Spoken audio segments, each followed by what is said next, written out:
Jones. Yes.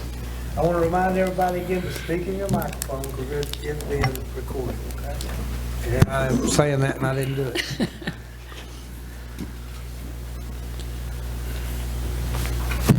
I want to welcome you, and of course we all know each other, and be comfortable.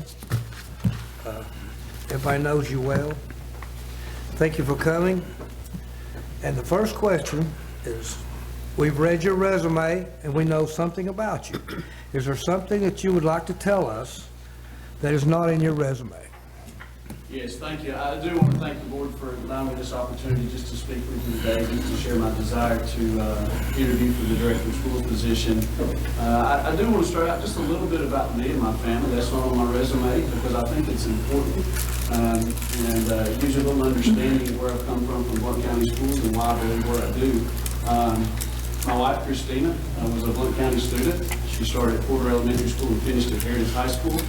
I have two daughters, Emma, 22, and Eiley, 18. It's a current senior. My current senior, Eiley, she has taken the path of advanced placement, dual enrollment, state dual credit, but she's also had an opportunity to pursue an industry certification in certified nursing assistant. So she's had a lot of opportunities to do that, and I'll tell you, I thank Heritage High School and the administration and the teachers for being flexible with scheduling, because when you think about dual enrollment and those opportunities that our students can partake in high school, you have to be flexible with your schedules. And so Heritage High School has offered her all kinds of rigor and opportunities to take those courses, and she's pursuing education, but she's also has an interest in health science education. So we're taking those routes now. My oldest daughter, Emma, she was not an advanced placement girl. She didn't really care about it, but she is a health science education student. So she received her CNA, her industry certification. She went on to work for Blount Memorial Hospital, Blount Heart Consultants, had a great 2 years, and so she has decided to attend the University of Tennessee's Medical Center and pursue radiography. So she has used her industry certification and moved forward with that. And so I tell you that to say that Blount County Schools means a lot to me as a parent, as a father, and I attribute the success of my girls to the work of the principals, teachers, and administrators of Blount County Schools. So it's everybody working together to be a part of that, and I was fortunate to ride along that bus with them at several different schools as a principal, but it's the teachers who work day in and day out to ensure that my daughters have had a rigorous and relevant curriculum, and they are equipped for any college and any career experience. So I wanted you to know that, because I am a Blount Countyman. I believe in Blount County Schools. I know what Blount County Schools can do for our families in this community. So with that, also I want you to know that the one thing that I try to do is I always want to love and encourage people. And we know sometimes it's hard to love people, or maybe it's not hard to love people, sometimes it's hard to like people because of the things they say, sometimes the things they do.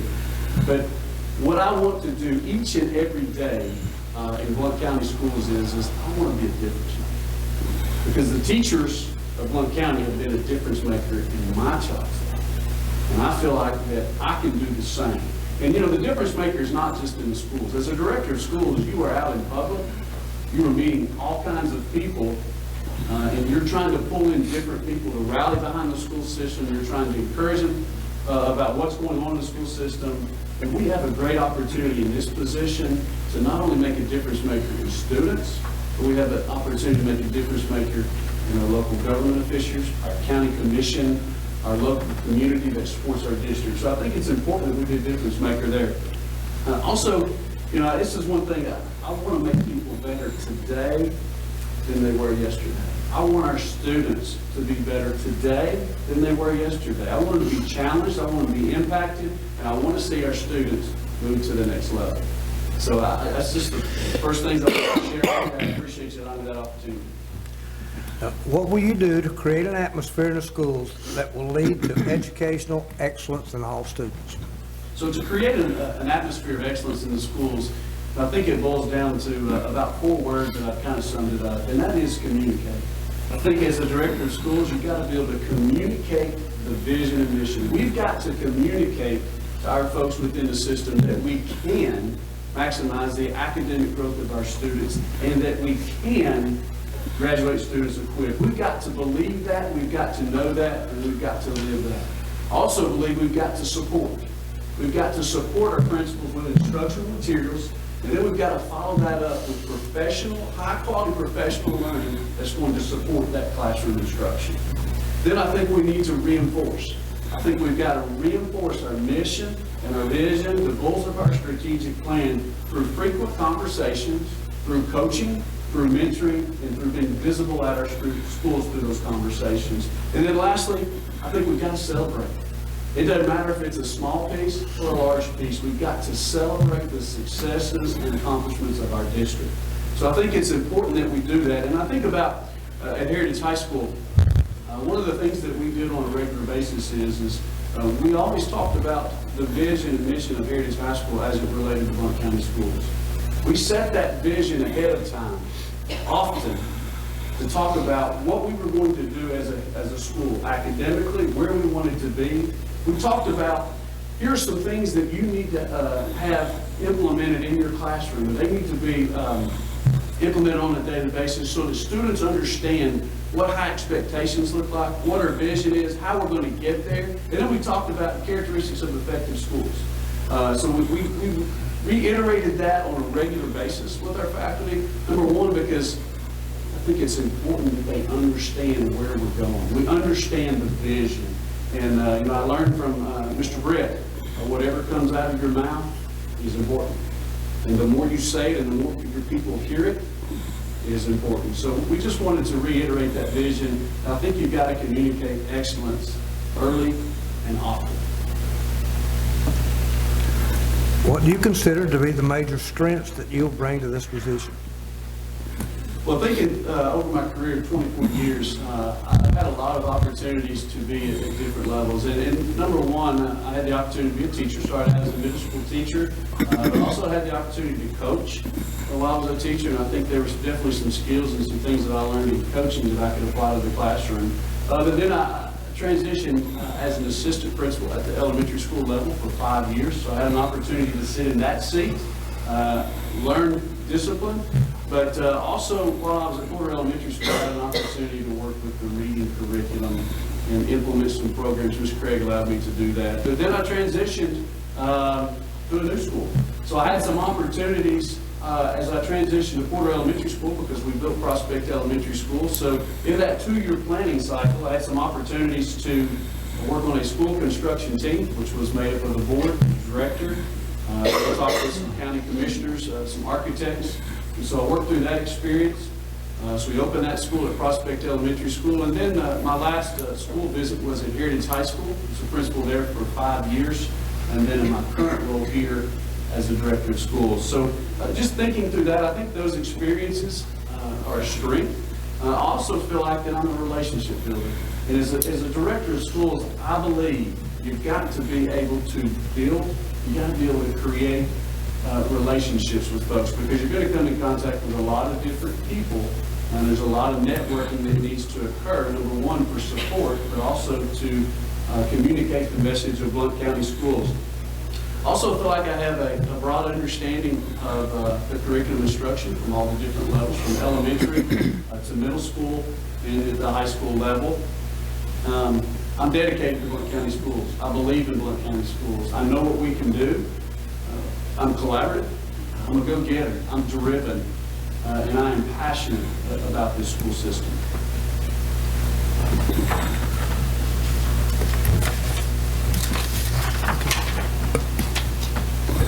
Good morning, Mr. Jones. Good morning.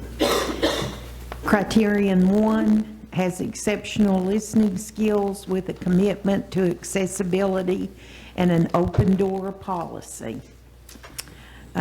Question number 1, what evidence can you cite to show that you're a good listener? Well, as a principal, sometimes you have to listen more than you want to sometimes. You only have to develop into a listener. But one particular situation that I can think of over the last year, being a good listener was, I had, being a part of some data meetings with some of our data coaches, ELA and math for the middle school level, I kept hearing, we incorporate win time, which is whatever I need time at our middle schools. But I kept hearing in the conversations, we're doing win time and we're providing some things that our students need, but I think it could be better. I'd like for us to, to implement a little more structure around it. I'd like for us to get a little procedures and expectations around it. So I heard that from our coaches, and then so I decided, I'm going to meet with our principals. I want to meet with our middle school principal team. I want to hear, what are their thoughts. And so we met, myself, principals, and our secondary supervisor. We met to talk to the principals to understand what are your concerns. And so we kind of had an agenda. We talked about what are our current strengths, what do we like about our program, and then what do we need to improve. And so during that session, I was able to listen to their concerns, listen to the things that they wanted to improve. But then we also began to brainstorm, okay, what is the purpose behind win time? What are our goals? What do we want to accomplish for this? And what are our expectations of our teachers during this time? So we were able to sit down and I was able to listen to their concerns, also to listen to their purpose. During that meeting, we shifted the title of that from win time to core time. We changed that name to Centered on Remediation Enrichment. And in that name, we gave it a little more focus because we were centering on ELA and math. So that was the time I felt like that I heard the need. And then I actually wanted to call together our principals to learn from them and see how can we make this program better and support it. Thank you. Give us an example of when you've changed your mind and taken a different course of action as a result of listening to others. We, at the high school level, as you know, building a master schedule is a large task. It takes a lot of people. You have a process that you go through where you register students around February. They register for courses, and that is put into the computer. And then once you get it, all the information in the computer, you're able to run that schedule. But you have all the information has to be there before you can run the schedule. So we had just scheduled kids, and our English department chair came down, and she sat with myself and the assistant principal and said, Mr. Jones, we'd like you to consider something. And it's about the master schedule. Well, a little bit of anxiety came over my body because I'm thinking, hold on, we don't need to mess with the master schedule. So I got a little anxious there. It made a joke or two, but I listened. I said, well, tell me what you're thinking. And so she said, I would like to change how we're scheduling our students into our English classes. I said, okay, tell me a little bit more. So she said, we have done the traditional, we got the lower kids here, we got the middle kids, and we have our high kids. We'd like to change that up, and we'd like to take some of our lower kids. We want to put them in standardized courses because we want to expose them to more grade level material. We want to expose them to students who are at a little bit higher level because we believe, number one, that our students can grow being in a classroom where they're pushed a little bit more. We believe they will be academically engaged in discussions. And we also believe that we have students in our classroom that can be leaders, that can be mentorship. So I listened, and I said, well, I'll tell you what, let me and the assistant principal talk about this, and then let me get back to you. So we talked about it, took a couple of days to think through that, and to try to understand, okay, what's really going to be changed? How is this going to affect our counselors? What will need to be done? So we met with the teacher again, and she came back in. Before we got started, she said, I just need to tell you one thing I forgot to tell you, and that is that we will coordinate and communicate with all the parties to make sure that this happens. We will work with our staff to get this done. So we end up following through with what the English department chair recommended. And what did we see?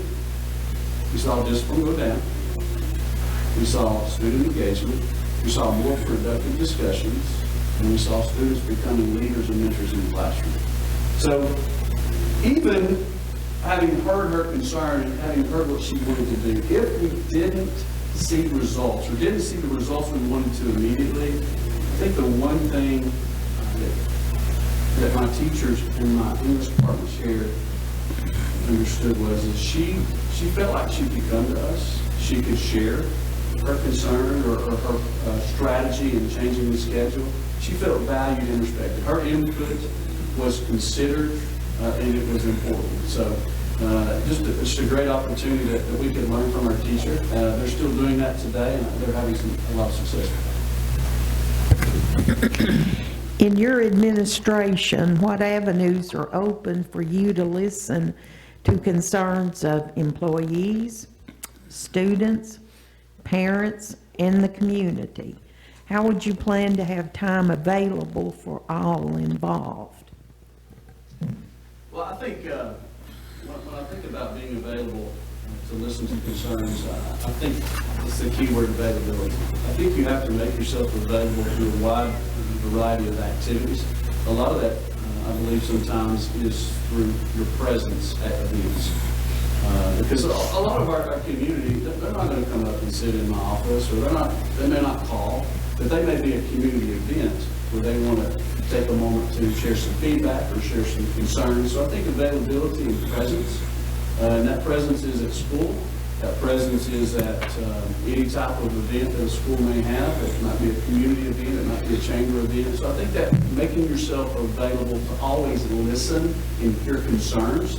And then I think the important piece to that is follow-up. I think you've got to follow up. I think you have your traditional ways to communicate with parents through phone calls. I think you have email. I think you can schedule appointments.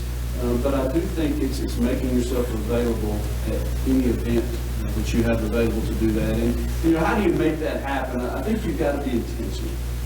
One of the things that I've learned is as a high school principal, because everybody would like to talk to you, meet with you, see you, you want to be in classrooms, you want to be at these events, and you start at 7 and it ends at 10, is you have to be intentional. You have to be intentional about time blocking opportunities where you can meet folks, where you can listen, where you can hear concerns. Thank you. Criterion 2 has the ability to unify diverse groups and build and maintain high morale among employees.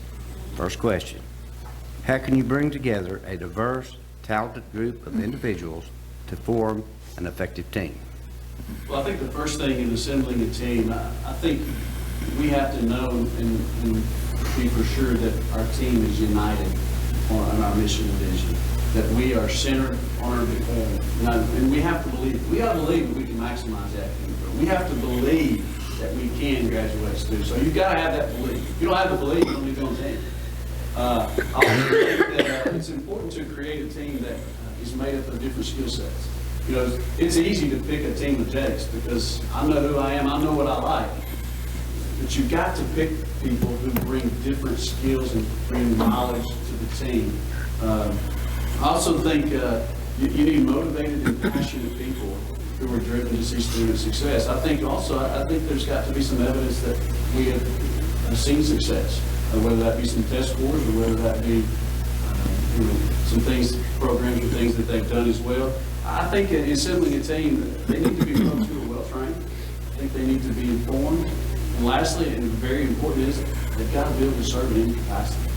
You know, you think about COVID, they got to be able to go and jump in the cafeteria and work with kids because we don't have people. They got to be willing to do that. Got to be willing to get in the classroom.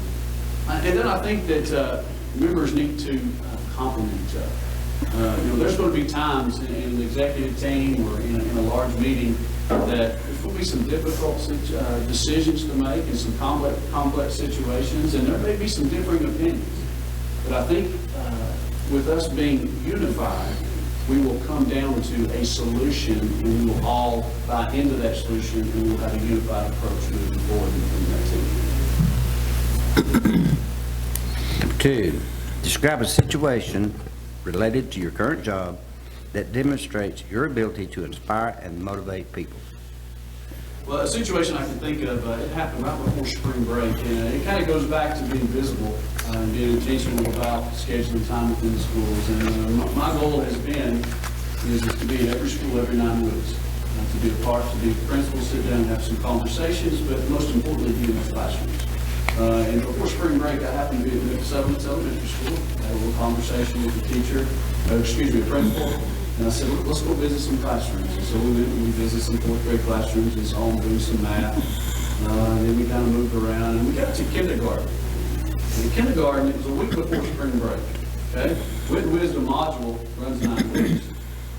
Because of their strategic pacing, they were done. They had completed the module, which is excellent. But they were doing an extension activity that focused on helping our students understand the importance of school when school was a one-room schoolhouse.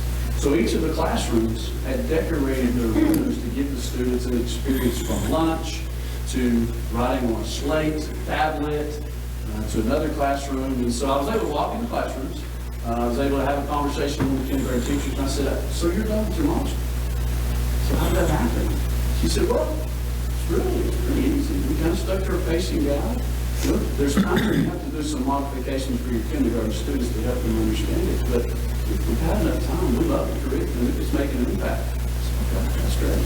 So we moved on to another classroom, and I ended in a classroom. They were talking about food. I really didn't talk to the teacher because she had parents there, she had students, she had instructional assistants. They were very busy, but the students were so engaged. I mean, they were just really enjoying and learning what it was like to be in school in one of these rooms. So I just kind of waved and I left, and we finished our visit. Well, that evening, I received an email from one of the teachers. Just thanking me for being, I went in her classroom, just thanking me for being in her classroom. Watching, appreciating our support, please, come on back. But then she went on down. And I didn't have a conversation with her. She began to talk about wit and wisdom, the importance of wit and wisdom, how it was having an impact on her students. Yes, there were some challenging concepts that were kind of hard for difficult. But that was not a problem. We planned as a team on how to teach these concepts, and really appreciate your support. So that really meant a lot to me because I didn't really have a conversation with her, but I felt like she was motivated and inspired that I was in her classroom and I was showing her support. So the following day, I happened to be in the same area, so I just said, on my way back to the farm, I'm going to drop by that school. So I popped in school and told the principal I was going to head down to this teacher's classroom. And so I just popped in the classroom. She didn't have kids at the time, and I just want you to know, I appreciate you sending me that email. First off, that you were grateful that I was in your class, but just give me some feedback on what it was and how that's having an impact on your curriculum. Appreciate the job that you're doing. Please let us know how we continue to support you. So, that just brought a smile on her face. But to me, that meant a lot to me, her sending that email. And I needed to go back and let her know that I was thankful for her and the job that she was doing. Number 3, cite an example of what you have done to build, maintain high morale among staff. Well, one of the first things, and I'll go back and I've said this, but I think it's important from a principal standpoint, but also from the director, and that's do this. As a high school principal, Ms. Camp, as you know, there are a lot of high school events, and they are every night, all the time, and there's only 2 weeks that doesn't happen, and that is during the dead period. So, my goal at the high school, I couldn't be at every event, but I wanted to make sure that I was there. I wanted to be present because I wanted students and teachers to know that the event or the activity that was going on, it was important and that it was of value to Heritage High School. And so, in being present at those events, the follow-up is what I would say is inspiring people is the following day, because the teacher was so engrossed in the activity that day, I didn't want to get involved. I just wanted to be present, support, let the kids know that we appreciate it. The following day, there were times, number one, when students were in performances, I just send them a little card. I really appreciate the job that you're doing on this activity. You're making an impact on Heritage High School. We give them a card. I do that with teachers. But then sometimes it was just a follow-up with the teacher, just a short one-minute contact. I really appreciate the job you're doing. Your students did a great job. Just to motivate them, inspire them a little bit with that. I will tell you, and this is from a student's perspective, and you really don't know the impact you're making, but this really made an impact on my life, especially this day. We had a student, she was a service learner, she was in the office, and so we crossed paths a lot, and so one particular day, she said, you know, Mr. Jones, I just want to tell you this. I'm not sure you know this or not, but you are so positive. You are happy, and you just make me smile. But little did she know that I had the difficult day. I had some decisions that I had to make that were not very pleasant, and I didn't really enjoy. But what that told me is that every day I'm making a difference in students' lives by the way that I choose to act, interact, and impact people. So that was just important. One of the things that I like to do, and sometimes it's too much, as my wife says, I like to bring humor. I like to have a good time because the job is hard enough. And sometimes you just need to have a little humor to get you through the situation. I like to listen to people. I can't always provide an answer that they may like, but I will listen. I will brainstorm to try to help them solve the situation. I like to bring energy. I like to be enthusiastic. I want other people to be enthusiastic about the same business that I am. But you inspiring and motivating people, that's the start. They need to feel that. Good morning, sir. This criterion speaks and writes effectively to communicate the success as well as needs of the school system. What evidence can you cite to demonstrate you are an effective communicator? In January, it's kind of crazy in January, but in January we began planning for summer school. And so our first meeting with our principals, we had a virtual meeting, which has been one of the great things we've learned from COVID is we don't have to pull principals for some administrative tasks. We can have a short 30-minute meeting when we're done. But in January we had our first virtual meeting to introduce our staff members to summer school, what that would look like, what were the expectations, here's our vision for our program, here's how we would like for you to create your program, your resources, your funding for this program will be communicated through an email. And so allow principals an opportunity to ask questions about the program, but to follow that virtual meeting up, I thought it was important that we provide a set of expectations and we provide guidelines for them to follow. We give them a lot of information. So after the virtual meeting, they received an email with their budget information. They received an email with the expectations for summer school. Here's how you need to design your schedule. These are the dates of summer school. Your plan will need to be submitted this date. Students will need to be contacted this date. That way, you know, oftentimes there's so many things going on. Sometimes we just need directions. So we provided a clear, focused directions for summer school planning. Thank you. What have you done to help the public understand the needs and success of your school system? Well, I think one of the first things, and it goes back to that visibility, is just being visible in the community. I think that's networking with people in a variety of different ways. You know, we do that with the board through work sessions, through individual meetings. We'll have some phone calls sometimes to answer that. Being a part of the Chamber of Commerce's educator roundtable has been another opportunity that I have been able to share with the Chamber, with local universities, with TCAT, to share about Blount County schools and the successes and then the needs of our system as well. Workforce development team, I've been able to participate with Dr. Keith Taylor in those meetings to understand what the workforce development team committee, what they need from us as a school system in supplying students and how we can support them. It's been an opportunity. I had the opportunity, Mr. Britt allowed me to travel with the Chamber to Smith & Wesson facilities in Missouri, Connecticut, and Massachusetts.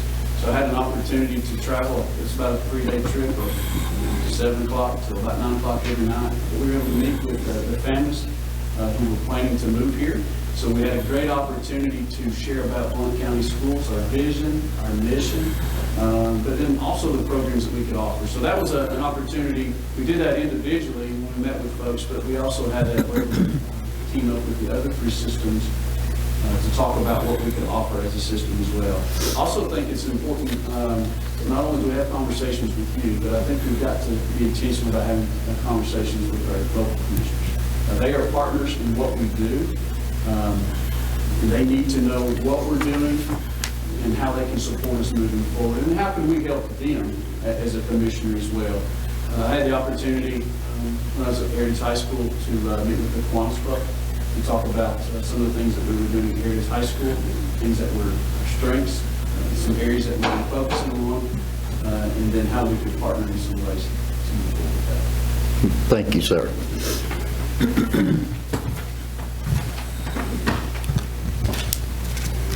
Criteria number 4. This criterion deals with fostering support, confidence, and pride within the community for the school system through timely information sharing and providing meaningful opportunities to be involved. Question number 1. What have you done to create excitement and to generate support for public schools? I think some of these same experiences will come up in speaking with the roundtable and workforce development, because those are things that we share successes and we share excitements through those opportunities. Thinking about the Kiwanis Club, we were at that time when I spoke to the Kiwanis Club, we had just begun renovations. We had had this big master plan of what we were going to do at both high schools. So I had an opportunity to share what the renovations would consist of, how we were creating some 21st century classrooms to prepare our students for college and/or career opportunities. Also shared ways that they can be involved within our school through some volunteer ways. Also, being a part of Leadership Blunt, I've not only had the opportunity to share about Blount County Schools, but I've had an opportunity to take our Leadership Blunt folks to 2 of our campuses to show them just the great programs that we're implementing within our district. We had an opportunity to visit Greenblunt High School. Mr. Clark was able to share with Leadership Blunt about the different programs. We were able to answer questions with that group. We're also able to take them to Samuel Everett School of Innovation to show them that program as well. So had some opportunities to do that as well. I'm always willing to share about Blount County Schools. Number one, I can always share from a parent's perspective. They can't argue that. That's the testimony of my family and how it's impacted us there. But again, through workforce development, we're able to share needs through Education Roundtable. And then we've also had an opportunity to extend some of our partners. We partner with Maryville College, Mississippi State, Rome State, and we added a partner over the last year to South College. And so we're able to partner with those universities as well to help provide opportunities for our students. Question number 2. How have you worked within a community to generate support for the school system? Kind of overlaps some, but... That's okay. We'll go a different example from this one. So back in 2009, when the board decided to build Prospect Elementary School, I was still the assistant principal at Porter Elementary, but I was also kind of working as the to-be principal at Prospect. And some of the things that we did to generate community support of that school is we had some, you could call it open houses, open community forums at Porter Elementary School for families of Porter students, but also for families of Prospect Elementary School students. Because what we wanted to provide is some of the things that we could provide at that time were buses. Buses were going to be the same. We could transport your students, but we also talked about, how many students would be involved. We talked about how many teachers, where would our teachers be coming from, when was the anticipated opening date, when would be some opportunities for families to be there. But also during that time, I was able to meet with some of the community partners, and those community partners were some businesses, just to talk a little bit about Prospect Elementary School, gave us some information about our school, some demographics about our student population, and also talked a little bit about how they could support us, and then how can we support them as a business. But we also were able to partner with several different local churches. We developed some partnerships. We had one church that every year brought breakfast to our teachers. One teacher appreciation several different times. We also were able to speak at the opening of Prospect. We were able to, our staff and I were able to attend the service. And the service was about Prospect Elementary School. So we were able to get up and share about Prospect Elementary School, how we could form partnerships through reading mentors with their students. One of the things that we were able to do with that particular church is we had a fall festival every year with those folks. They came on and volunteered. So we were able to bring folks from the community into Prospect Elementary School. And question number 3.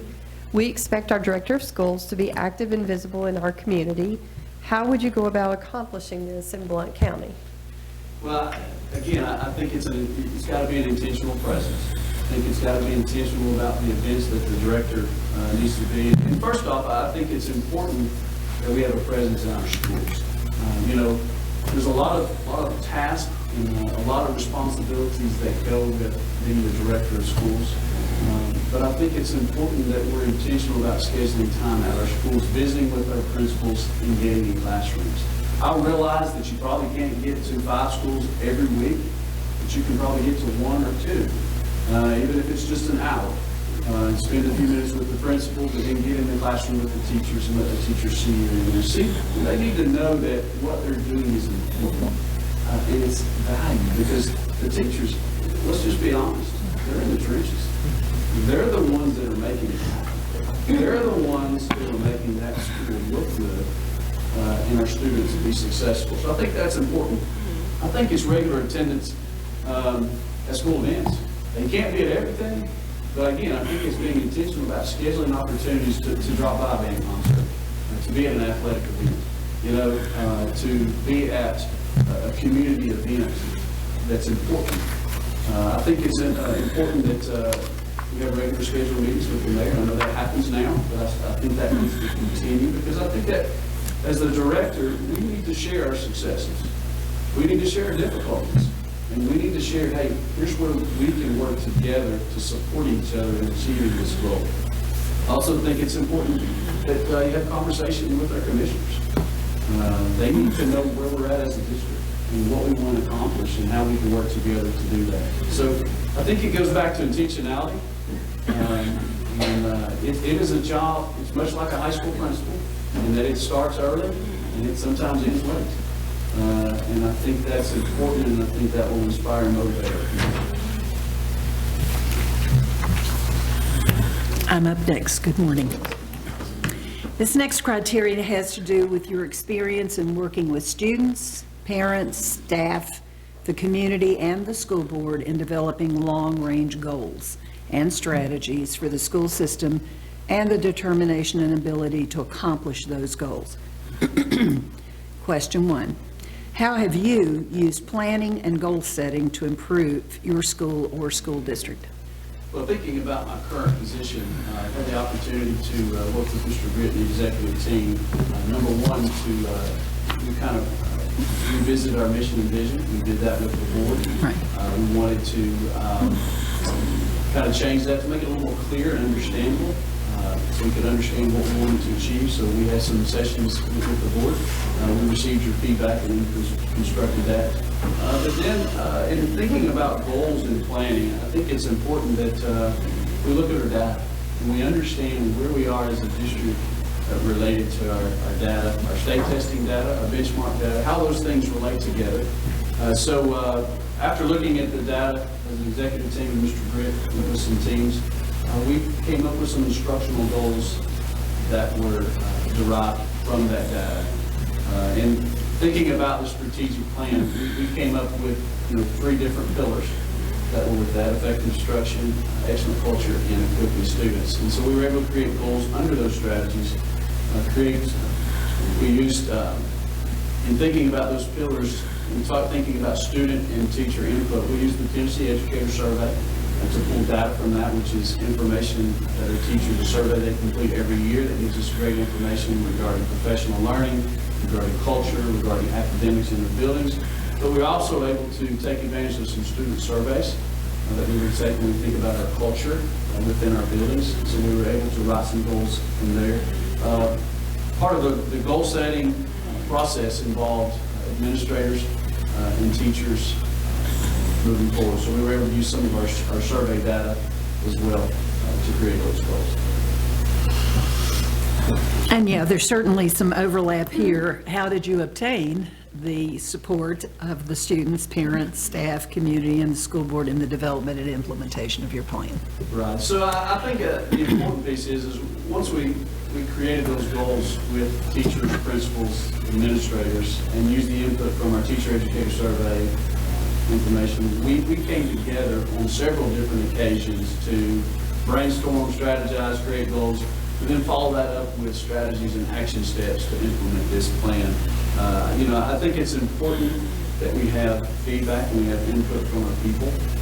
We have to be transparent. And again, the goal is to improve student learning. And the goal is to improve the environment in Gwinnett County schools. And, we have to, sometimes there's a lot of priorities, but I think sometimes we have to identify the best priorities and receive input around those priorities and move forward. Thank you. Okay, I'll take a break. Brad? Yeah. Try to kill what's on the agenda. We'll go over again. Well, that's good. Take a break. When you see John go running over here, that means he's turning everything back on. I mean, don't do anything. Yeah. He's quick. He's almost stealth. Remember. Be all ready. Yes, sir. Better ask him if he's ready. Yes, sir, I'm ready. Still got something on mine. We're still eating. That's why you take your time. Okay, we're sitting right here. Has the wisdom to know when change is necessary and the ability to determine to generate such change even in the face of opposition. Describe a significant change you initiated in your district or school and tell us what evidence you have to show it was a positive change. How did you build support for the change even in the face of opposition? A few years ago at Heritage High School, we as a district decided to transition from the team model to Project Coach. And through that whole process, we reviewed and evaluated the team evaluation model, Tiger, and Project Coach. Ms. Moore led that initiative. We had teachers on teams to seek feedback, guidance, talk to districts to understand that, and then meet with our staff. So the district decided after receiving feedback from the teachers that we wanted to transition to Project Coach. And as a high school principal at the time, anytime you shift an evaluation model, that causes a lot of anxiety. And so we realized that and owned that, okay, we're going to have to do something for our staff to equip them, to calm nerves, to provide a little clarity around the model so that they can be prepared to do this. So one of the first things that we did is we had Ms. Moore came the spring before we were implementing this model. She came to Heritage High School and provided a presentation of the model, why we chose the model, showed them the rubric, what were the indicators in each sections, and what would be required for each teacher in the process. So we wanted to expose our teachers early to the information so that they could have that, they could study it. If they wanted to come up with some questions, we could provide those questions. But then as an administrative team, one of the things that we did that I really believe helped with the implementation is that first week of PD, we decided that each administrator was going to take one component of that observation model, and we were going to have professional development. So we had stations. We had 6 stations, and so myself and my 5 administrators, we had PD on that model. And so we got down dirty in that Project Coach model. We helped our teachers understand what each indicator within each section meant. What do they need to do to meet this requirement? And then throughout the year, as we had those Project Coach observations and we received feedback and we received questioning, we provided some professional development throughout the faculty meetings as well. The big piece was the summit. With this model, you don't really get any scores until the end. And so the big question was, well, if I'm trucking right along, what's to say that I'm going to have low scores at the end? And so we had to assure our folks that we were going to provide specific feedback with each Project Coach observation so that they would know where they were at, it would be documented, and if there were areas that we wanted to see improved or areas that we wanted to be considered, you would know that information. But I think the important piece to that is that we will support you. If you need support in this area, or listen, you've got an area we really need to work on, we're going to put a plan together to support you. So I think that relieves some anxiety. Now, I want to say that that was the year of COVID, so we didn't get to complete summatives at that model. So one of the things as I transitioned here is how can we help our teachers get to the end now. We've been through what the observation is, so we had to go back and train a little bit more as to relieving some anxiety and help our teachers feel comfortable with what was going to happen. So that was a big change there. I will tell you another change at the high school that we incurred was in about 2017 or 18. This was my second or third year here at high school. We were in the English department. We were teaching Tennessee State Standards. We were hitting them hard. The thing I noticed when I visited classrooms is that I would use a certain novel to teach the Tennessee State Standards, and Teacher B over here would use another novel, same grade, to teach the same Tennessee State Standards. And what we saw is that, yeah, we're teaching the Tennessee State Standards, but it's just real different. You know, if Johnny needs to go to this teacher's classroom, just for some odd reason, because his schedule changed, they're not going to get the same thing. There's some variability within classrooms, and so in collaboration with our instructional coach, in collaboration with Mr. Crabtree, who was our assistant director at the time, we pivoted and we transitioned to Common Lit. And one of the things that we began to see with the transition to Common Lit is we saw anxiety because, number one, I don't get to teach the book I'm comfortable with. Right. You know, as a math teacher, it's kind of like, well, I know we're going to solve order of operations one way and one way only. So we had to have some meetings with teachers to communicate the why behind why we were changing. We had to give the purpose. We had to allow them to vent. That was another opportunity that I had to listen to folks, to understand why this was such a big change. Because to me, I'm thinking, hey, consistent curriculum, I can rely on you, you can rely on me for planning. If you're strong in this area, you can work on this, I can. That's really not where they thought. So we had to have a lot of listening sessions. We had to have some support and some training around this new curriculum, how it would benefit the students. And some things that we were able to experience at Heritage High School is one, we saw greater collaboration among grade levels. We saw teachers actually bringing strategies that they were implementing in the classroom to the table to talk about. We had teachers bringing, hey, my students are struggling with informational text and how to write annotate those texts. My students are doing this. But we also were able to assess our students consistently across that grade level. So we developed, at that point, we also had a common assessment that we were able to implement and determine are our students successful and are they mastering our standards. So it was a change, and I will tell you, looking at the data, we were not performing where we wanted to. We saw in some grade levels as anywhere 5 to 7% change, but we had one grade level, the 10th grade level, saw a 22% increase on achievement. So we saw great change, and I will tell you, the grade level that didn't buy in as well, when they saw the 22%, the light came on. We still had some anxiety there because it was new and it was different, but we had consistency across grade levels, and in the end, I do believe we're going to see progress as a district. So I think we've been implementing this now about 5 years. So just looking forward to seeing the results moving forward. Number two, how do you keep up with research and initiatives that may drive change? Well, I think in education, we seem to have changes quite often. I think you've got to be in the know, and some of that, I think you've got to be a reader. I think you've got to be involved in some organizations, NASSP, I've been a part of that, NAESP, those organizations that continue some professional development. I think some of that too is we've got to collaborate with other superintendents. I think you've got to be in some superintendent groups to have conversations about research, about programs they're using that are having an effect on students. You've got to be tied into the State Department. You've got to have a link into that with the information and updates on programs and resources that they can provide to us. And then I think it's also important, this goes back to our assembling an effective team. You've got to have an effective team that's in the know as well. They're involved in professional development, and that are willing to learn, that are willing to stay informed with that. So.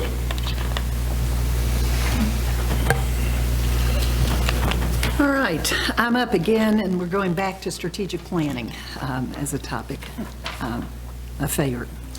The criteria is about a leader with successful experience in strategic planning, instruction, and curriculum development, so there is some overlap with that earlier question. Question number 1, tell us of 3 curricular or instructional improvements that occurred as a result of your leadership. What evidence do you have they were improvements? Well, thinking through, the first one I think of is the Wit Wisdom implementation. We implemented Wit Wisdom. We kind of started that out, and we were implementing it, teachers were trying it out, and doing a good job.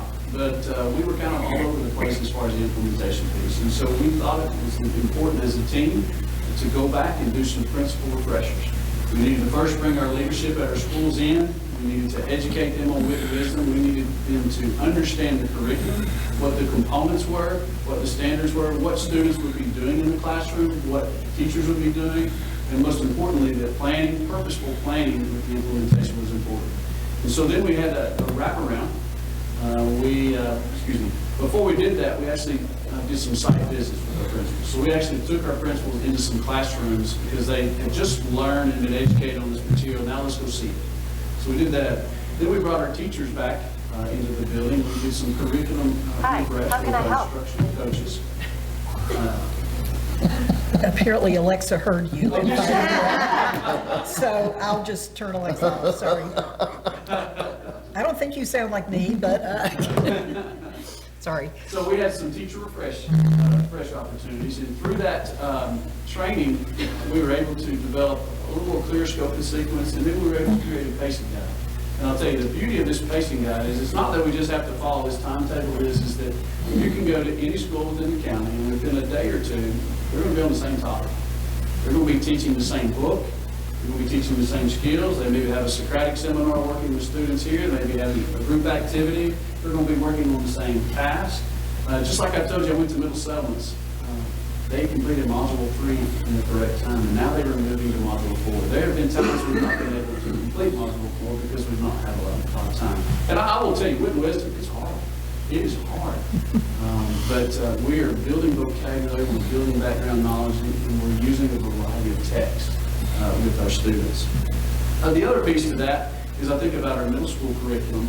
A few years ago, in some data sessions with our math instructional coach, we were looking at our data.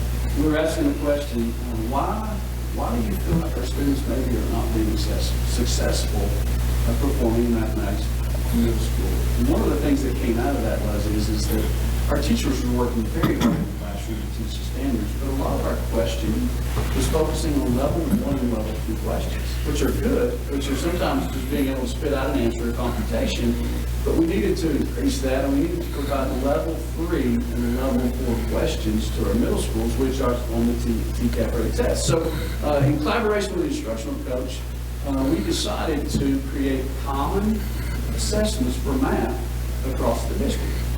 And so the instructional coach, along with teachers, pulled state items. They had test banks, they pulled questions, and they worked last summer to create common assessments that are uniform across the district. And what that means is if we have a chapter 3 that focuses on integers for 6th graders, all 6th graders are taking that chapter 3 common assessment. So we're able to get better data on student performance across the district. We understand what standards or what skills are our students missing. How can we plug back those skills back into our regular instruction? So some things that have come from that is we've had greater collaboration in our PLCs. We have designed our assessments, and then we've designed our instruction. So we kind of had a backwards model of planning with our teachers, but it's opened up some great conversations with our teachers. You know, if we have a little competition going on across the district, is I just want you to know, Harris Middle School did better than Carpenter's Middle School, or Eagleton did better than so and so. So we have some competition here of wanting to do well. The one thing I can tell you that we've gained, we're not where we want to be. We are seeing progress with that, but it's increased collaboration, but it's also helped us focus our time and efforts on those areas that need to. For example, I was at Eagleton College and Career in a 6th grade classroom, and we were having a data check. And the instructional coaches were going over the data, and the teacher says, you know, I really feel like I need to focus on this particular area over here because that's where students struggle. Well, I'd already looked at the data, and I'm thinking, it doesn't seem right. And so the instructional coach said, well, let's take a look at that data. And so she pulled that data up, and the students were on track. I mean, they were performing well. The teacher said, well, that's what I thought we did, but looking at the data, we don't need to focus on that area. We need to focus on this particular area over here because that's where they're struggling. So it's allowed us to pinpoint areas where we need more focus. So I think that's been a good practice. We've also created those with English. They're a little more spread out just because of the modules. So we've built those assessments as well. We talked a little bit about Common Lit, that implementation. I feel like that has developed some consistency across our English curriculum, across the district, moving there. Another need and improvement I think that we have been able to put in place, we've been able to do that through ESSER funds, and that's our learning loss interventionists. We identified, our kindergarten students, they missed, 9 weeks of school. And then we had the COVID year after that where the students were in and out. So we strategically placed learning loss interventionists at our elementary schools and based on our data. And each learning loss interventionist has a caseload of students that they work with each week. And they work alongside the teachers as well. So that the learning loss interventionists will provide professional development to our teachers, provide individual small group learning with our students using a different program of instruction. So that's been a good program. We've seen students move from one level to the next on their benchmark scores. Looking forward to seeing kind of what that will look like at the end of the year when we get those final assessments in here in May. So those are 4 programs I feel like that have an impact. Okay. Question number 2, describe your involvement in the development of the school district strategic plan. How did you build support to accomplish the goals and the objectives of the plan? We talked a little bit about this already, but the strategic plan, so we began with our mission and vision like we talked about. We decided on 3 pillars: instruction, culture, and equipping students. And then from that area, each of us had an assigned pillar that we worked on. And so, I worked with Mr. Morrow, we worked on the excellent culture. We had folks working on the effective instruction piece. But we recruited teachers and administrators to come in and look at our goals. Well, goals, is this a realistic goal? How do we want to move from each year? What are our strategies? What are our action steps that need to happen for us to reach these goals? And then the other piece to that is we've had some sessions through an academic cabinet where we brought some of this data back with a team of teachers and administrators to kind of review this and share where we're currently at. So I think, when you think about teams and strategic plan, that's got to be an ongoing process of reviewing that plan. It doesn't need to be a document. It needs to be a living document that we currently refer to and see. It'd be great if we were able to say, you know what, we've accomplished these goals right here. We might need to bump this up. We may need to add another goal here to improve student learning with that. But I do think it's very important that we have stakeholder involvement in the creation of that plan and in the implementation. Thank you. And the last one in this category is another one you've hit on a lot, but dig a little deeper in describing your experience in interpreting and applying relevant student assessment data. Yes, so I will tell you, as an assistant principal, I did my first assistant principal role. I'm thinking in the back of my head, Ms. Craig, I'm thinking she does such a good job with that. But when I was hired as a principal at Prospect, I thought, well, I'm next, and I haven't been in this. So it was a big task for me. But one of the ways that I decided to do that at Prospect Elementary School is we at the time we were using DEA, which was Discovery Education Assessment. I would look at the school as a whole, and then I would break it down as a grade level myself, and then I would break it down even further as individual teachers. But we would take that a step further, and I would create a data reflection guide for our teachers, and I would send that out to the teachers, each grade level, and I would say, I would like for you to complete this. I put particular emphasis on particular reports that outline certain skills and standards. And then I would actually meet with the teachers. We would actually go over that guide. And one of the last questions I would ask is after reflecting over your data, what would you do now to improve student learning? So that was one area that I was able to meet with teachers. So we would do that throughout the year. And then at the beginning of the year, once we received data from the state, we would have a big school meeting. And one of the things I wanted to emphasize is that yes, 3, 4, and 5 are bringing the numbers.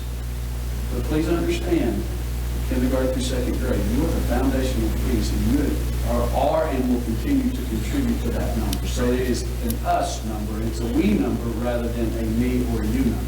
So I think that's important because if you think about it, you have a 5th grade teacher who maybe couldn't score as well. they're a level 5 and they score a level 2. You know, you take that personal, but it's all about you just need to look at the hard facts and say, this is where we're at. Now let's design a plan to get there. Another couple opportunities, I've had opportunity at high school and Prospect is through data team meetings, which focuses in on our intervention, also focuses in on identifying students who may have some disabilities that we're focusing on. And those data teams, they were composed of our Title I teacher, our school psychologist, our special ed teacher, myself, and individual teachers as they related to students. But we would identify students who qualified for interventions based on the benchmark, those students who fell below 15%, and we would identify those students and we would come up with a plan of interventions. So we would set that plan up, and then 4 to 6 weeks later, when we come back in, we review that data to determine is the student making progress. If not, we need to change the intervention, we need to change the interventionist, and then of course we would, any student that was in the interventions or once we reviewed their progress, we would send information home to the parents to let them know. So that was an opportunity. Then here at the district level, we have quarterly meetings with Donnie. Donnie presents information for us along with our instructional coaches looking at our elementary and middle school already data. And then at the high school level, we're looking at our common assessment math benchmarks and our common lit benchmarks. So just continually looking at that data, making instructional decisions and talking about how we're going to move forward. Debbie Crave was a good coach, wasn't she? She sure was. Yes, she was. Very good coach and mentor. And Yeah. Okay, criterion number 8. This goes more to your experience as a teacher who understands the day-to-day operations of the classroom and sound knowledge of instruction, curriculum, and educational programs. And there are 2 questions under this criterion. The first one being, discuss your level of expertise in elementary and/or secondary curriculum and instruction. Describe where you gained this experience. so, my experience began as a middle school math teacher. So I had the opportunity to teach at Porter my first 2 years with Miss Bain. And then when we transitioned to Heritage Middle School, I was fortunate enough to transfer to Heritage Middle School and teach middle school math and coach at that point. So I had an opportunity to dive into the curriculum, begin to understand the data a little bit. We were using, I believe it was ThinkLink at the time, which actually transitions to DDA. So we were using that as data. And I'll be honest with you, as a young teacher, I could read the charts and graphs, but I'm not sure I understood what I needed to do with it, to be honest with you. But that grew over time when I started to step into some administration and receiving coaching and mentoring from Ms. Craig at Porter Elementary School. And she allowed me to, actually she pushed me and encouraged me to get involved into the curriculum piece. And the assistant principal role was not just this. There were other things there besides discipline and the athletic part of it.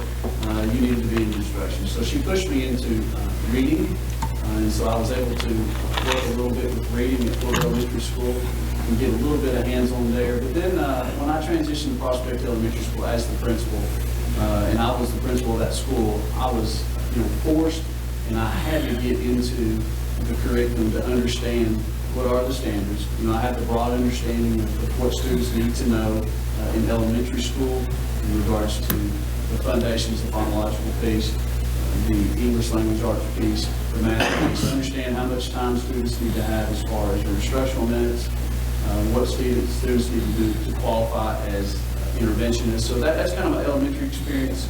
And then, of course, transitioning to the high school, and I will tell you, transitioning from the elementary to the high school level was a great transition because having been at the elementary school, I understood the value of involving parents.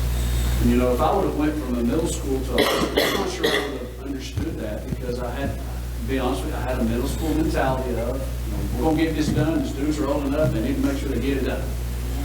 But I had to drop back and understand the value of elementary school, the value of parents, and how important it is to keep them involved in a child's education. But in the high school experience, I had a great opportunity to understand what's required of students to graduate, what's going to be required of students at the next level. And then I also had an opportunity to understand how elementary school mixes with middle school, which mixes to the high school. So I think I've had a good picture of understanding what we need to maximize the academic growth of our students and what we need to do to make sure that our students are graduated and equipped for education.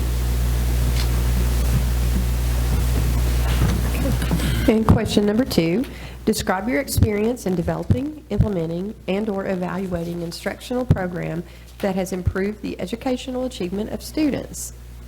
I'll refer back to, I know I've talked about this 3 times, this is the 3rd time, but I do believe, I think back to commonly, that changeover in the English curriculum. You know, we saw consistency develop within the department, we saw collaboration, we saw enriched professional learning around the curriculum, and then at the end, we saw improvement with our test scores. You know, we saw 5 to 7% with one grade level, we saw 22% with another grade level, but the following year, we had great buy-in because the teachers understood that this was going to be a great curriculum that we could implement with our teachers. You know, the skeleton was there. They still had to plan. They still had to have discussions and talk about students. But we saw some great successes with this curriculum.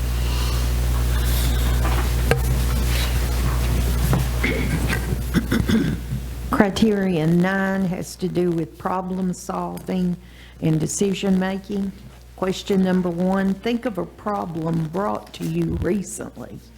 What was the problem and how did you handle it? I'm not sure if you guys experienced this or not, but we did here, and that was COVID. COVID hit Flint County schools in a lot of different ways. It affected people all kinds of ways, and it tended to move our schools and some of our principals and teachers off of the schedule that they normally take. And one of the big things from the district level that we wanted to always do is we wanted to be available to our principals.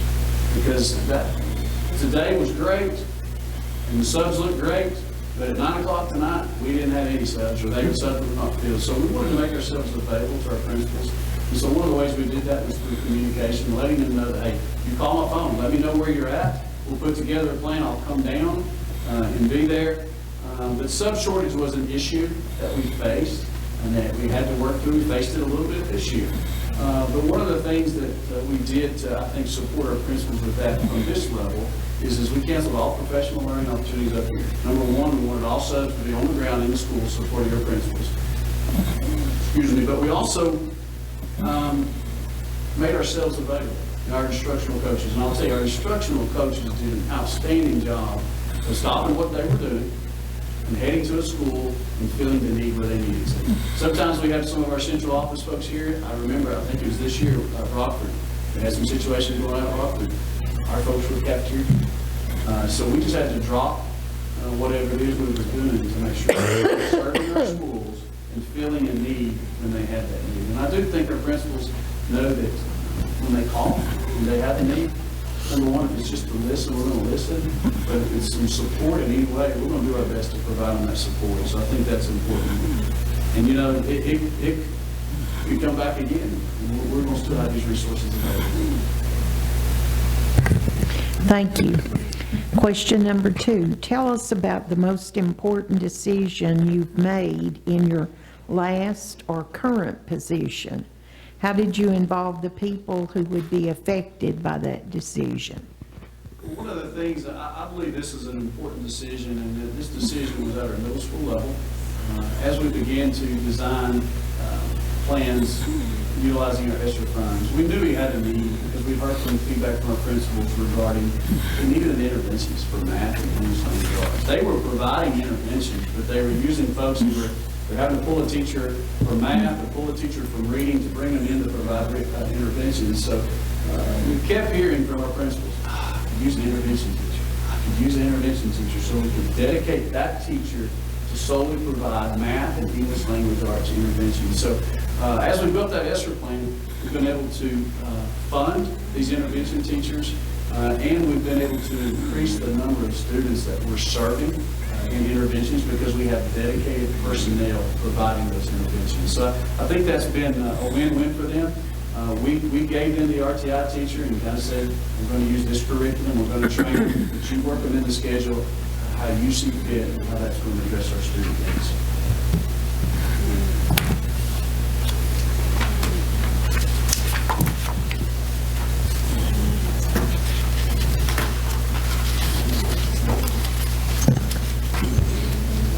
Now you can breathe.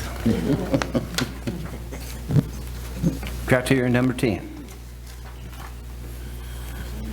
proven ability to develop and administer a comprehensive school budget, including allocations of resources, understands federal, state, and local funding issues. Question 1. Explain how you would develop a school system budget and tell us who you would involve and how you would involve them. You know, developing a budget, Monroe County Schools has over $100 million budget. That's a large budget. When you think about the different priorities that we want to fund, from our people to our facilities to our instructional, there's a lot of things that go into planning that. But I think before we develop it, I think number one, as a director of school, we got to review our last budget. We got to see what priorities did we fund, how did we fund those, and did we have any priorities that are on the list that need to be elevated to this year's list. So we've got to review our last year's budget. And then I think it's important that as a team that we identify, you know, our goals and our academic and school priorities. Those priorities have got to be outlined. Once we know what our funding priorities are, then I think we've got to understand about, does it go back to our strategic plan? Does it go back to what we're trying to do as a district? And then I think we've got to get together with different individuals from the board chair to the board members to gain input and feedback regarding what academic priorities as we've had these discussions. But I think it's important. We've got to have our CFO's got to be in on these discussions. And it can't be a, let's talk about this here just in February. You know, our budget is, we can present that budget to the commission in April, or excuse me, last month. We've got to build this budget all year long. We've got to know what our resources, what our goals, and what our priorities are moving forward. And you know, there's, as we all know, as I've sat in here and witnessed it, sometimes there's some difficult conversations because there's certain things we all want to include in the budget. And I think that's why we've got to know what our goals are, what our priorities are, so that we can align as a board and as a team to create that budget. Question 2. What steps would you take to ensure school funds are spent wisely and accounted for properly and in compliance with state and federal mandates? Well, we've got to follow all state and federal mandates. There's no option there. We've got to follow that. We've got to follow all of our things in our Tennessee Uniform Accounting Policy. We've got to follow those procedures and those expectations. But you know, as we talked in the last question, I think that we've got to have conversations early and often. Those conversations have got to be with the board chair. They've got to be with board members to talk about those goals and priorities. We have meetings with Mr. Logan in our executive team meeting. He's a part of that meeting where we talk about budget issues, where we talk about things that we want to move toward, but things that might come in the way of those areas that we need to get taken care of before. So I think you've got to involve your executive team. You've got to have frequent meetings, and we've got to all be on the same page. Now for the last question. Tell us about your most significant effort to obtain outside funding other than public funds for a project. You know, over the past 2 years, we've had an opportunity to seek federal funds through ESSER. We've received over $23 million funds in ESSER 1, 2, and 3. So I think the important piece of we're going to receive those funds. It's the plans that we submit that's going to impact student learning that's important. I think when we start receiving public funds, we got to know what the academic priority is that we're going to fund to do that. So I think that's important. So our team created that plan, but also we've had some opportunities to write an innovative grant through the state, which was for Eagleton College and Career Academy. We didn't receive the grant.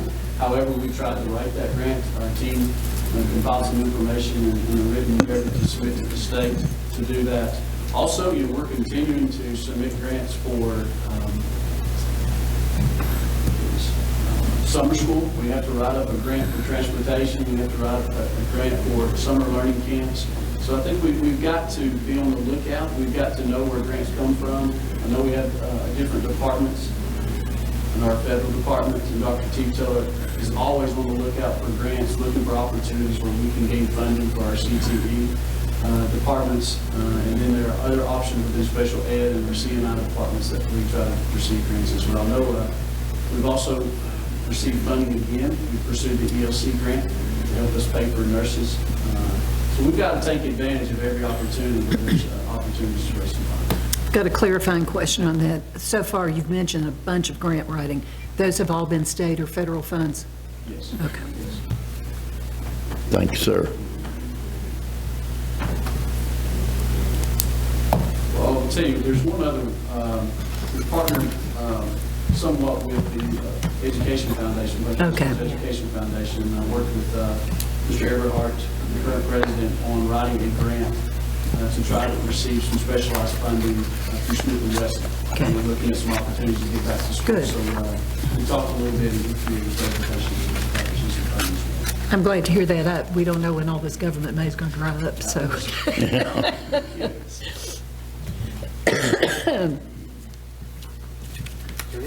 it.